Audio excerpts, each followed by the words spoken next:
Soon afterward, Jesus traveled through the cities and villages, preaching and proclaiming the good news of God's kingdom. The 12 were with him, along with some women who had been healed of evil spirits and sicknesses. Among them were Mary Magdalene, from whom 7 demons had been thrown out, Joanna, the wife of Herod's servant Chuza, Susanna, and many others who provided for them out of their resources. When a great crowd was traveling and people were coming to Jesus from one city after another, he spoke to them in a parable. A farmer went out to scatter his seed.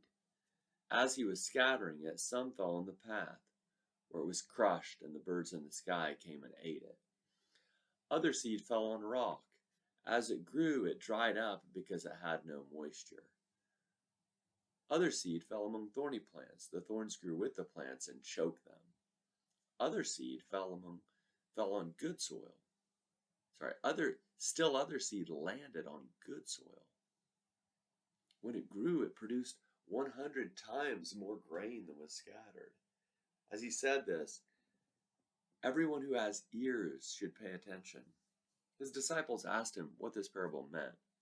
He said to them, "You have been given the mysteries of God's kingdom, but these mysteries come to everyone else in parables, so that when they see, they can't see, and when they hear, they can't understand."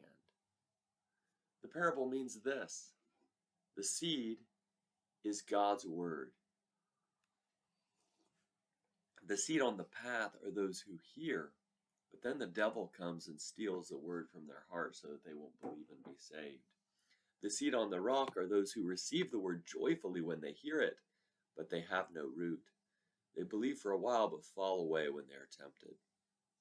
As for the seed that fell among thorny plants, these are the ones who, as they go about their lives, are choked by the concerns, riches, and pleasures of life, and their fruit never matures. The seed that fell on good soil are those who hear the word and commit themselves to it with a good and upright heart. Through their resolve, they bear fruit.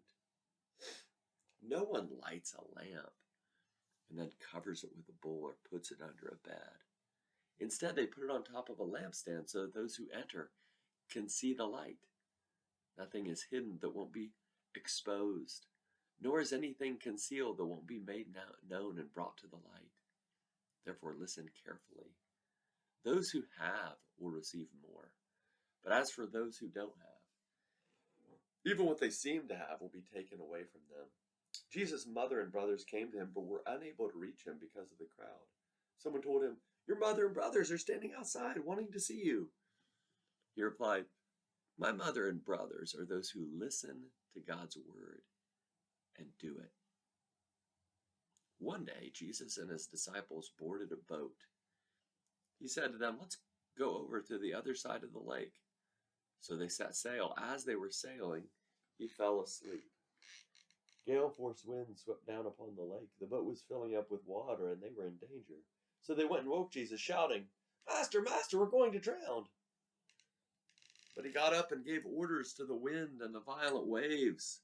The storm died down, and it was calm. He said to his disciples, "Where is your faith?" Filled with awe and wonder, they said to each other, "Who is this? He commands even the winds and the water, and they obey him." Jesus and his disciples sailed to the Gerasenes land, which was across the lake from Galilee. As soon as Jesus got out of the boat, a certain man met him. The man was from the city and was possessed by demons. When he saw Jesus, he shrieked and fell down before him. Then he shouted, "What have you to do with me, Jesus, Son of the Most High God? I beg you, don't torture me." He said this because Jesus had already commanded the unclean spirit to come out of the man. Many times had taken possession of him so that he would be bound with leg irons and chains and placed under guard, but he would break his restraints and the demon would force him into the wilderness. Jesus asked him, "What is your name?" "Legion," he replied, because many demons had entered him. They pleaded with Jesus not to order them to go back into the abyss. a large herd of pigs was feeding on the hillside. The demons begged Jesus to let them go into the pigs. Jesus gave them permission, and the demons left the man and entered the pigs. The herd rushed down the cliff into the lake and drowned. When those who tended the pigs saw what happened, they ran away and told the story in the city and in the countryside. People came to see what had happened. They came to Jesus and found the man from whom the demons had gone. He was sitting at Jesus' feet, fully dressed and completely sane. They were filled with awe. Those people who had actually seen what had happened told them how the demon-possessed man had been delivered. Then everyone gathered from the region of the Gerasenes asked Jesus to leave their area because they were overcome with fear. So he got into the boat and returned across the lake. The man from whom the demons had gone begged Jesus to let him come with him.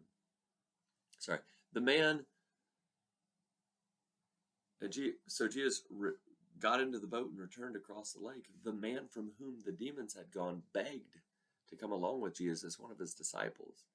Jesus sent him away, saying, "Return home and tell the story of what God has done for you." So he went throughout the city, proclaiming what Jesus had done for him. When Jesus returned, the crowd welcomed him, for they had been waiting for him. A man named Jairus, who was a synagogue leader, came and fell at Jesus' feet.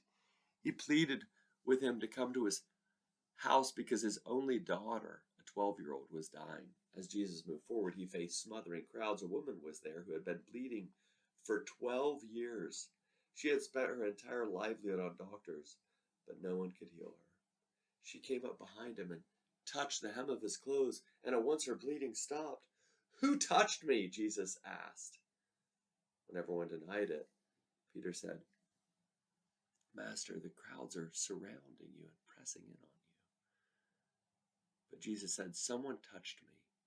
I know the power has gone out from me." When the woman saw that she couldn't escape notice, she came trembling and fell before Jesus. In front of everyone, she explained why she had touched him and how she had been immediately healed.